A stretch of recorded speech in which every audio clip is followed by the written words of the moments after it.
喺當日嚟講，我哋個網絡已經係全面地去優化個 IP network， 亦都用咗一個叫做新嘅技術啦 SDR 啦，咁呢個係個軟體無線技術。呢樣嘢令到我哋好容易咧，去同時間一個網入邊 support 2G 定 3G。咁當然啦，亦都個 half 令到我哋去到4G。咁呢個係一個 milestone。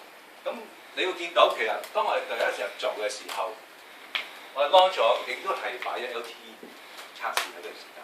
我哋需要大概用咗成年幾嘅時間咧，去測試我哋嘅自己同事啊，好多 vendor 嘅 support 啊，咁多方面嘅我哋 partner 啊，咁做咗大型測試，先至可以推到出嚟。咁喺2011年啦嘅10月正式去推出啦。咁喺當時嚟講，其實已經有1800，咁但係喺當時咧一啲流動嘅裝置方面咧，1800就比較少啦。大部分都2600。咁所以我哋喺嗰陣時候就冇話特別話1800會喺嗰時候就已經係開通咗。咁其實已經當時已經有嘅喺某啲香港嘅某啲嘅短期全部support1800。咁亦都可以 recall 一樣嘢咧，我諗好多人喺香港都未必知。其實香港係全世界有一個叫做高清華音頻服務叫 HD Voice。咁其實好多而家新嘅手機都support。咁咧喺個網入邊會有啲比較清晰嘅 voice， 尤其是你去一啲嘈嘅地方MTR 嗰啲地方。咁陸續見到頭先我哋都唔多講啦。朱人講過，我哋其實由舊年到今年嘅年頭一路推出好多唔同嘅選擇嘅手機產品啊。咁其實所有嘅產品咧都會同時間 support 2600、6800。咁呢樣好重要嘅，因為呢樣嘢咧令到你客戶咧其實喺將來喺個網絡嘅體驗佢哋喺個服務方面咧有更好嘅選擇性，同埋佢哋可以體驗到個 network 嘅速度。咁呢個係我哋嘅情況。咁另外其實啱啱最近6月我哋都做咗個SK 嘅 roaming SK Telecom。咁頭先有啲Alan 我哋已經傾過，就係講緊1800都數抽到咯。咁其實嗰樣好重要嘅1800就令到我哋有啲 roaming 嘅 partner 早咗可以開通咗。咁有另一樣嘢啦，頭先我哋講緊1800、2600，咁呢一個係一個頻譜好重要對 operator。咁今日個頻譜其實喺尤其是 LTE 或者係 data 呢個服務方面，多嘅頻譜其實俾到用戶或者俾到網絡商有更好嘅體驗同埋速度。因為你冇頻譜咧，你唔可以俾到太多嘅速度俾得客去同時間應用。咁一陣間會解釋少少。有咩分別影響？咁喺呢度嚟講咧，1800嚟講喺香港，我哋係喺咁多營運商入邊係最多嘅一個頻譜嘅擁有者，咁令到我哋可以更 flexible 去加建喺1800呢段。咁其實2600已經有啦，咁亦都已經做咗好耐啦。咁我哋其實過去18月投資咗，咁我哋個網絡因為投資咗咁耐，亦都開通咁耐咧，我哋個網絡嘅穩定性已經喺度啦。咁其實呢個我哋可以叫做一個 phase one 啦，第一個嘅開發嘅過程已經過咗啦。咁今年嘅目標我哋係咩咧？令到個網絡更加個覆蓋層面更好，穩定性更好。咁呢個係喺個客戶體驗更加優化嘅。咁呢年係我哋嘅 focus。咁亦都唔係今年完成嘅，會一路做落去嘅，唔係話今年做完就算啦。咁明年一路咁做落去。咁呢個就係嗰個頻道。咁我哋喺香港係擁有最多嘅 spectrum， 咁可以令到我哋嘅體驗陣間可以話俾你聽。有咩更好嘅？咁頭先我講緊啦。咁其實喺今日我哋喺4G 啦，咁我哋同時用緊2600、1800。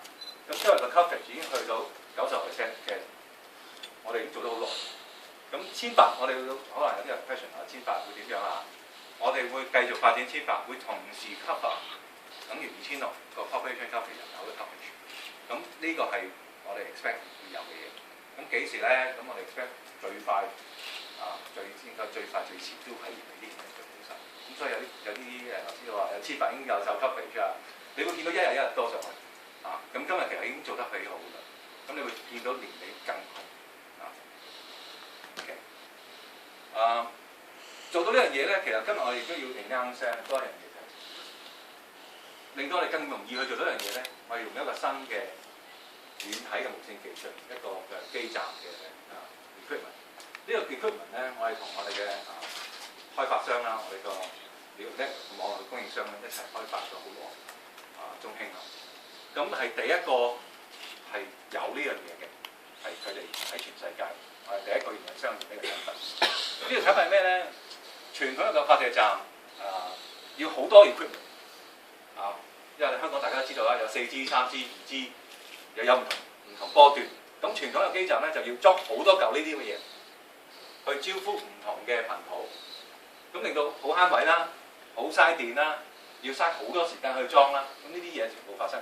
咁呢個 equipment 咧正正係為咗香港或者一啲國家或者地方係有需要係要更加efficient 啦，佢哋可以慳位啦，縮短個裝時間啦，慳電啦。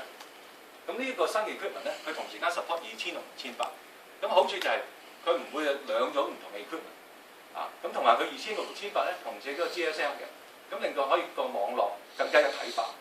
對於一個網絡營運商嚟講咧，係去 manage 呢個網絡更加容易，因為當你講網絡如果唔係同一組嘅 equipment 唔同供應商太多唔同嘅equipment 喺電所有嘢喺個 manage 方面咧係困難好多，所以個網絡嘅穩定性咧去優化咧，除咗你經驗啦、花嘅時間啦，喺 equipment 方面你更加要用一啲比較先進嘅 equipment。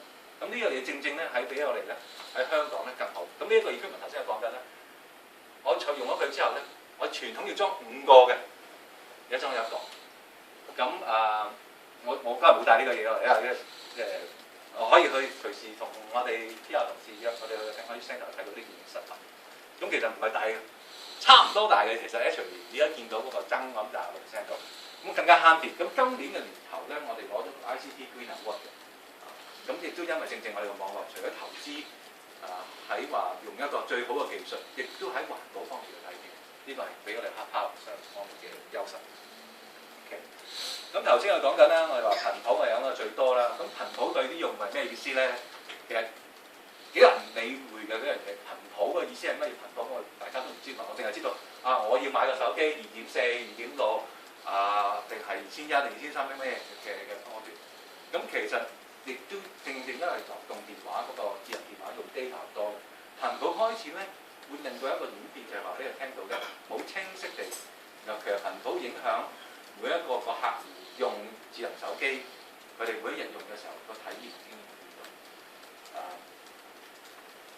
呢幅圖咧就其實俾一個 illustration 等你睇一睇體驗經驗就係。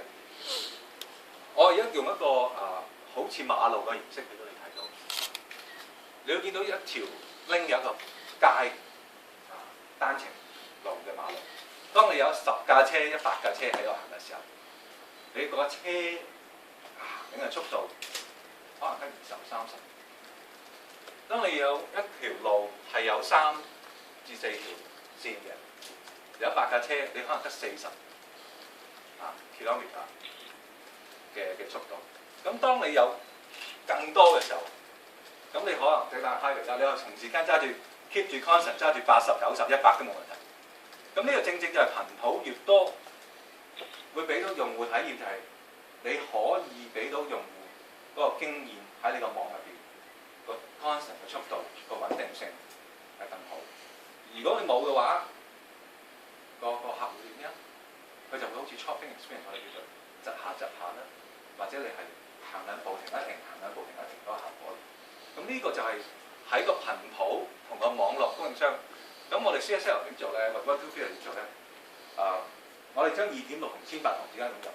咁我哋推出嘅手機咧，會有埋2個頻。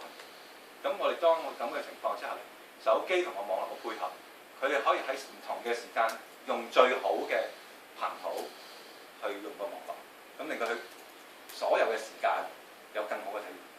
咁呢個就係今日我哋可以話俾你聽，我哋用呢個新嘅技術2.6加1800，俾到用戶嘅體驗有咩唔同，有咩改善，有咩先進嘅地方。